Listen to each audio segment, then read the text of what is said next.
Let me explain to you about the market. Okay, you can bet on the market. You can bet anything you want in the market. You can bet that the entire Dow Jones, right, will go up or go down, right? You can just bet on the market itself. You can bet on a product or company. You can say, listen, I don't think that JCPenney's is going to survive, so I can bet that it's going to go down. You can buy the stock at whatever it is. I don't know what it is, but 20.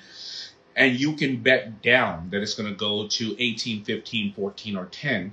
Or you can bet up that it's going to go up. Now, when you are betting down, you're called a bear, right? When you are betting up, you're called a bull. You're bullish.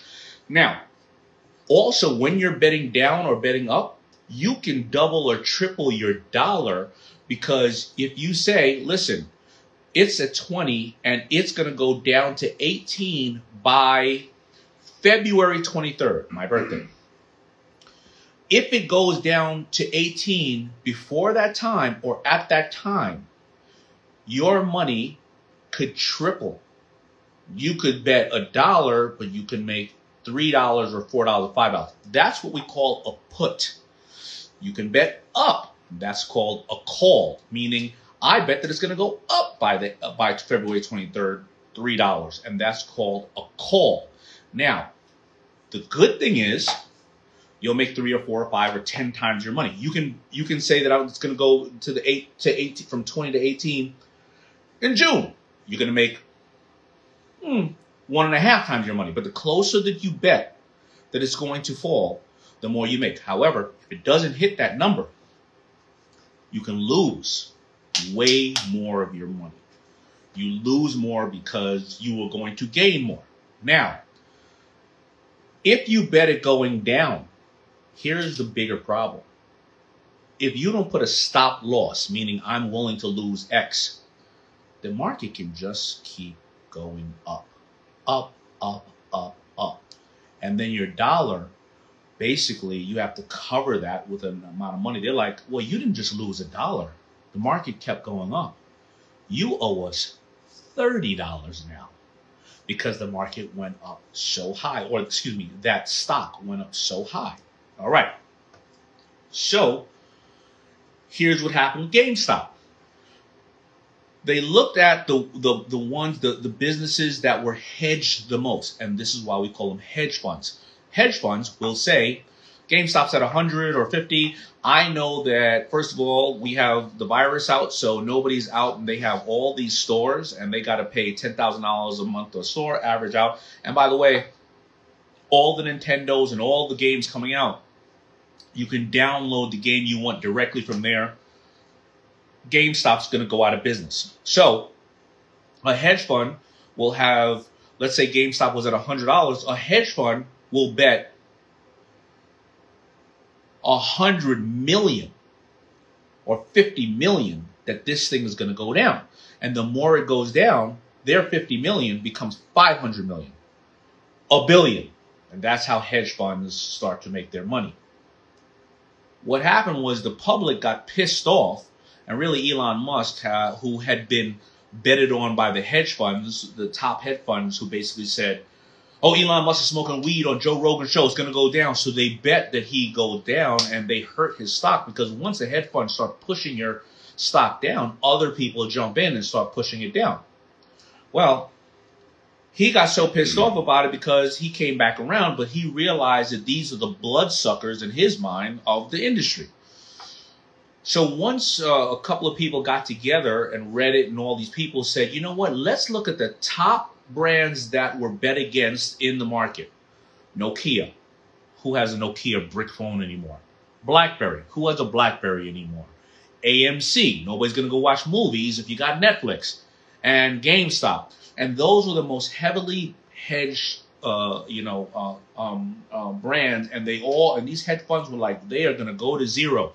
Well, now that the everyday investor, who now has the access to TD Ameritrade and Robinhood, can get on and bet against it, they said, everybody push the stock up. And they pushed the stock, the GameStop, I think they pushed it from $14 to $400. Up, up, up, up. What happens to Mr. Hedge Fund? they got it covered because they kept saying it was going to go down. And now these hedge funds, oh, remember trading places? Margin call, gentlemen. Wait a minute. We don't have so what? Basically, the hedge funds had to come up with billions, 10, 20 billion dollars. Remember, this is all trading places. If you never understood the end of trading places, they bet that it was going to, they were buying the properties instead of selling. And he was like, get in there and sell, Mortimer, sell. Well, that's what happened to the hedge funds. It started to go up, up, up. And oh my goodness, they're upset. But you see, here's my thing, and I love that Kevin O'Leary basically says it the best. It's called the free market. And that means that you win some, you lose some. And when the hedge funds were putting people out of business because they were betting it was going down, now you can look at it either way. The hedge funds can say, listen, these things were already somebody who was going to go out of business anyway. We were just making a profit on it. And the everyday trader got in behind the hedge funds and started making profits too because they saw the hedge funds were betting on them. Or you can say the hedge funds put people out of business. All those people who worked at AMC theaters and all those people who went to the theaters and all those people who may have had 401ks and benefited off of working there, well, they could potentially be out of business because the hedge funds sucked all the money out and they pushed them down. Well, I don't have any remorse for a hedge fund because when they made billions of dollars and people are running around in their yachts and various other things, they weren't giving it back to the people, right? So that's what it is. You're out of business. You're out of business. Your loss, right? So that's exactly what happened with GameStop, and it's going to start happening often. Now, be careful. I don't want you all to go in and get a TD Ameritrade account or Robinhood or any of those accounts and start gambling. You have to, if you're going to do those trades, you gamble what you can. If you go to Vegas, if you're going to spend $100 and spend $100, don't start putting your life savings on it. Don't go start buying cryptocurrency. Don't start trading sports cards because they're doing really well in the market if you don't really, really know about it. All right. Long holds are the best way to do it. All right. So anyway, I'm going to bring on Mo and Tramika. Let's bring them on. I'm going to give you the facts and stats on Mo and Tramika. I have my little piece of paper right here, and then we're going to bring them on, ask them some questions. Hopefully, I've given you a little bit of insight on. Somebody asked me, do I think the market is rigged? No, it's not rigged. It's just the big players play the certain game the way they want to, and they should allow every single person to be able to play it and not shut down trading, because a lot of those people who put in 1,000 realized that they did calls or puts, whatever the case is, and they had now 30,000 that they couldn't pull out because Robinhood stopped them from trading. They wouldn't have done that to the hedge fund. So the bottom line is every single person wants to fight against a system. So when you see people marching in the streets or see people doing this or that, one way you can empathize with them collectively is saying, I didn't like being pigeonholed. I didn't like being held back with whatever the system is. People just don't like the system to work against them, and that's all it is. All right. So Mo and Tramika. So president and co-founder of Mo's Bows Handmade Bow Ties. Tramika manages her son, Mosiah Bridges, and believes there's a Mo's Bows idea and concept in every young person, and launched the Mo's Bows Foundation in 2018 to back that up. The mission of the foundation is to mentor, encourage, and empower young entrepreneurs. Now, we all know Mo, but let me tell you how old Mo is now. Mo is 19 years old, and he's the creative director and founder of Mo's Bows Handmade Bow Ties. Started the company at 9 years old with the help of his mother and retired seamstress, his grandmother. Now, he's been already doing it for 10 years. Think about that. How many of you have been doing your own business for 10 years already? Was inducted into the Tennessee State Museum Costume and Textile Institute in 2014 and served as the fashion correspondent for the 2015 NBA draft and was listed on Fortune's 2016 18 under 18 list of the country's most innovative and ambitious teens, and sealed a partnership with the NBA in 2017 to make custom neckties and bow ties for all 30 team. So if you got your favorite team out there, go get one from Mo's Bows. And launch the Go Mo Summer Camp Scholarship Fund, a charity focused on sending Memphis children to summer camp, which has sent over 50 kids to camp. Entering as an emerging fashion designer in the 2021 Memphis Fashion Week fashion show to expand his design skills. And I've been lucky enough to mentor Mo since his Shark Tank appearance. I'm going to even ask when that appearance was. I think he was about 12, or maybe he was 11. And he's since grown his business over $700,000 worth of bow ties and men's accessories. All right, we're going to bring Mo on and Tramika. There you go. Boom, bring them on. Hey. Hey. Hey, Danny. What's happening? It is so good to see you. Yeah. We're going to turn the volume up. I can't. Good to see you too. All right, great. So thank you for being here. I'm going to get right to it. First of all, how old were you, Mo, when you came on the Shark Tank? I think I was about 11 or 12. One of the two. Yeah. And so are you right now at the shop? I know you have your own store. Are you at the shop right now? No, we're at home right now. You're at home right now. Good. So Tramika, and Mo, I think it is Black History Month, and I think there's so much that we can learn from you both. Mo, as a young adult, growing up and being your own business. Tramika, as somebody who I always reflect and think about my mother and our relationship. I think I'm going to ask the first question to Tramika. Tramika, what is the hardest part about raising a young entrepreneur? The hardest part for me personally in raising an entrepreneur, not only an entrepreneur, but a creative. So early on, he had his own mind. He knew exactly what he wanted. And as mama, I'm supposed to make the decisions. But having that challenge, it was, a bit of a challenge in getting him to go along with what I want every time. But understanding, too, that he's his own man. He's his own person, allowing him to flourish and to be the person that he's going to be, and kind of stand back and let him be that. How big of the mistakes do you allow him to learn on his own? Because I'll tell you, my buddy who his name is Jaleel White. He's obviously very, very famous because he played Urkel as a kid, and whenever we think of Urkel, we laugh, right? Urkel. But he's a great dad, and he taught me. He said when his daughter or does something or wants to do something that he doesn't think is the best thing to do, he goes, instead like me, I go, I don't think you should do that. Then he goes, go try that. You go try smoking. See how smoking works out for you. And they go, and then when they go and do it, and if it doesn't work out, they come back and go, absolutely. You know what I mean? So he falls on his ass laughing. When Mo wants to go do something, which, as parents, he may actually be right, because we don't know everything as parents. We're still growing and learning. He may want to do something in technology or position a certain way.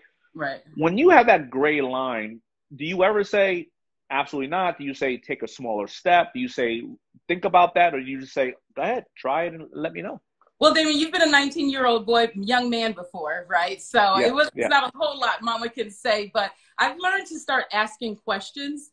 And once I ask these questions, like, are you sure that's the right move? And what do you think the outcome is going to be? He starts to think and say, oh, you know what? Yeah, I haven't thought about that, but I'll think about that, and still allowing him to make those decisions. So just kind of giving him a different perspective works really, really well. And then, of course, for me, being able to step back and say, okay, let him figure this out. I offer my opinion. I used to try to kind of sway him in a certain direction of what I wanted him to do, but now I just ask those questions and make sure he's very sure in what it is that he wants to do.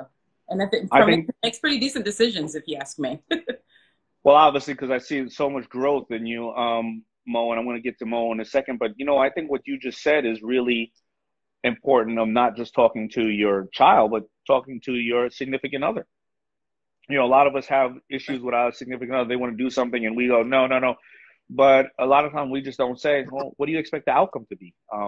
And where are we going with this? And okay, let me know what you really think about it. And if you do that, I think also, whether it's a business partner or significant other, I think you allow people to take that moment to pause and reflect on it, Mo, I got a couple questions for you. What is the hardest thing of being a business owner from such a young age, from 10 years old to now? And what sacrifices did you have to give up, or did you find a way now to work both both your, your growing stages of friends or your other things? Have you found a way, or is it still challenging?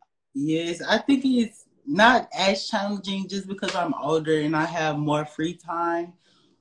But I feel like one of the most difficult parts of running a company would be keeping up with the schedule and, staying on time and staying on task for everything, but also keeping up with new trends and making sure my product is accepted by my customers and that they still are loving the colors and prints that I'm choosing.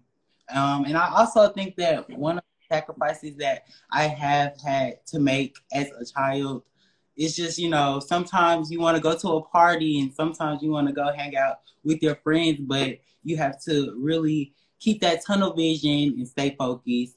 And sometimes sit in that business meeting and, wait it out. But you'll also get to have so much more fun later. So.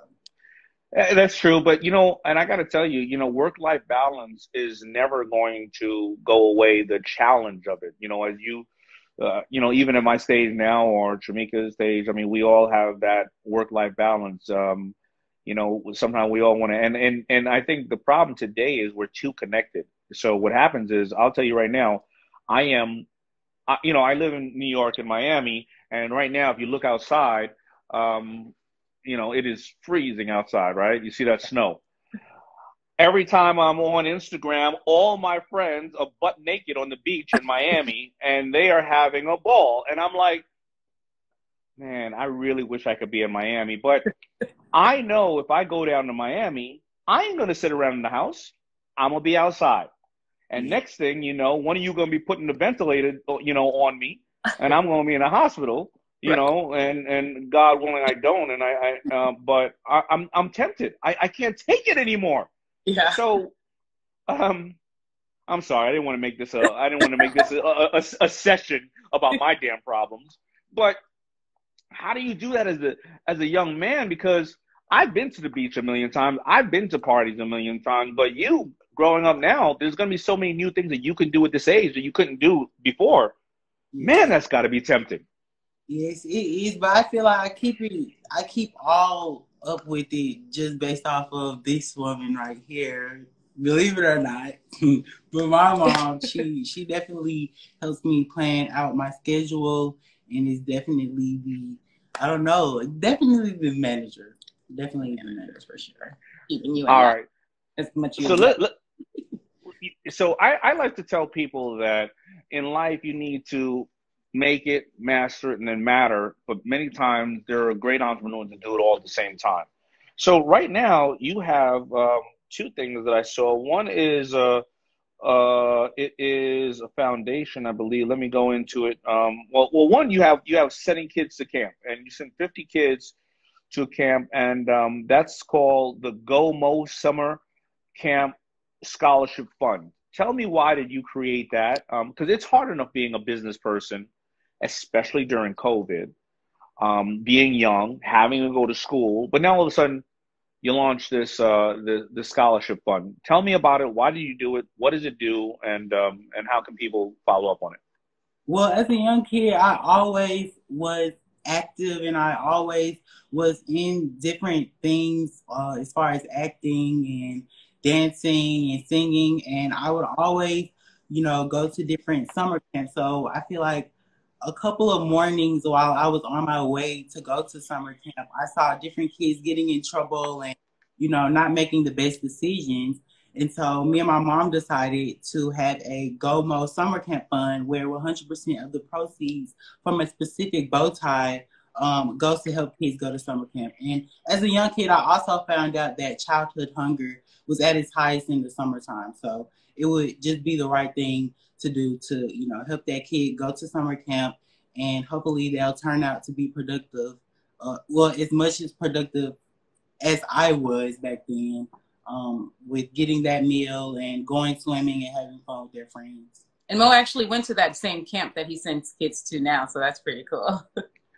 That's great. So, some couple of things we learned here is that I didn't realize that, but I guess you are right because a lot of kids, the only time they can eat or get a meal is at school. And during summer, when school is out, they probably don't have a place to go and get a meal. And if they don't have a place to go and get a meal, they most likely don't have money to go and use their brain someplace. And maybe they have a lot of unfortunate um, things happening in their community or around them, they could potentially get in more trouble. So what you do is you send them to camp, and they probably learn to do so many other things at camp. And I went to camp for 4 years. I went to camp as a kid attending camp, and then I became a counselor and went to camp, and I was taking care of handy-capable kids when I was at camp, and it taught me a lot. So hopefully maybe that's some of my history of wanting to give, and you made me just reflect on that.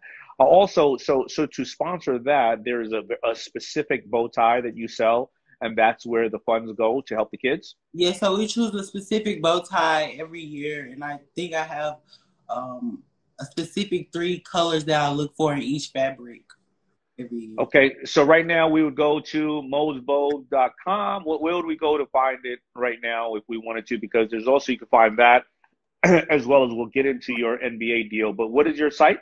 It's mosbowsmemphis.com. mosbowsmemphis.com. Yep. Okay, cool. So let's talk about, you have a foundation as well, correct?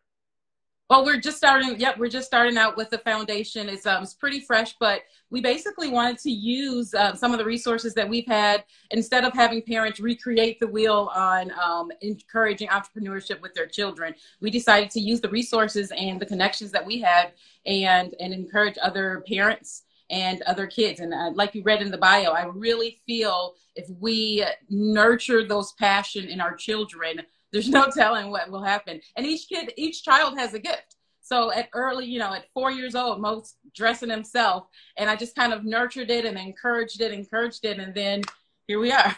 So just using those same skills and encouraging and helping other parents. Excellent. So the foundation is just starting. So we'll be on the lookout, and I'll probably do another interview with you in the future to go over that. So 2015 NBA correspondent for the draft. Then you did a licensing deal. I'm certain with the NBA and all the teams. You make bow ties and all the teams. So explain to me how that came about. Mo, you went out and you go after the NBA, one of the biggest organizations in this country, and they supported and worked symbiotically with a little everyday entrepreneur. So tell me how that went about and what is it? Well, it was basically a collection of about 30 ties, 30 team ties, and it was a 2-sided bow tie where we had one side was the team logo, and then the other side was a classic print. So we would have a dots or a paisley or a houndstooth on the opposite side. So you could wear one side to the game and the other side to, a date night. And it was just pretty cool because it showed lots of young Black people, young Black kids, boys specifically like me, that, you don't have to actually play ball to have a contract with the NBA. I love it. Is it still operative or you already went through that deal? I did it for like a year and a half. And okay. It's a great way to expand the brand too and expand our customer reach as far as the sports arena or sports world. Well, excellent. So, just in closing, how has COVID been working for you, or obviously against your challenges? And as one entrepreneur of no age, I'm not even going to consider your age right now because you've been doing this now 10 years, both of you. Any advice that you have for people, dealing with COVID who are entrepreneurs, or maybe they're not entrepreneurs but they want to be? Any advice that you have that you could share, or what you've been doing, and any parting words? Yeah, well, for us, obviously, we are known for the bow ties, but we quickly switched to adding masks. Not switched, but we decided to add masks, and that really helped and took off really, really well. And then outside of that, just during COVID, it's so important to just continue to create, to continue to dream, and to continue to write.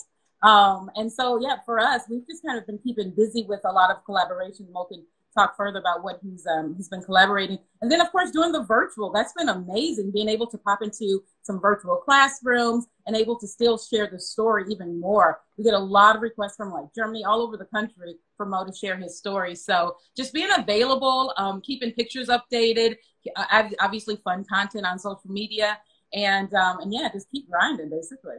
Yeah, that's actually, I did forget that point. You're an author as well, and you're able to go out there. So what is your book called? My book is right behind you. Young Person, the Young Person Guide to a Startup Success. And it's basically about, all of my struggles and all of my different stories that I put in the book that really helped me come to where I am today. And on the back of the book, I also have my Bows of Business, which is an acronym that I came up with, which is believe in yourself, the opportunity to give back. When you work hard, you believe in yourself, and study hard, of course, and also seek support. And Daymond wrote the foreword for it, so thank you for that. Absolutely. All right. Well, thank you so much for being such an example. When I was at that stage of my career, or at 5-10 years, and nobody really knew who I was, and social media wasn't out, so they couldn't learn from my struggles and or my the things that I was doing right in the world, and actually see me and my mother collectively just doing it. So I love that you are a great example in real time that people can see going through it, and you're sharing your story and helping people. So thank you so much, and I will be catching up with you another day. If you want another awesome video in our Black Excellence series, check out the video right there next to me. I think you'll enjoy it. Continue to believe, and I'll see you there.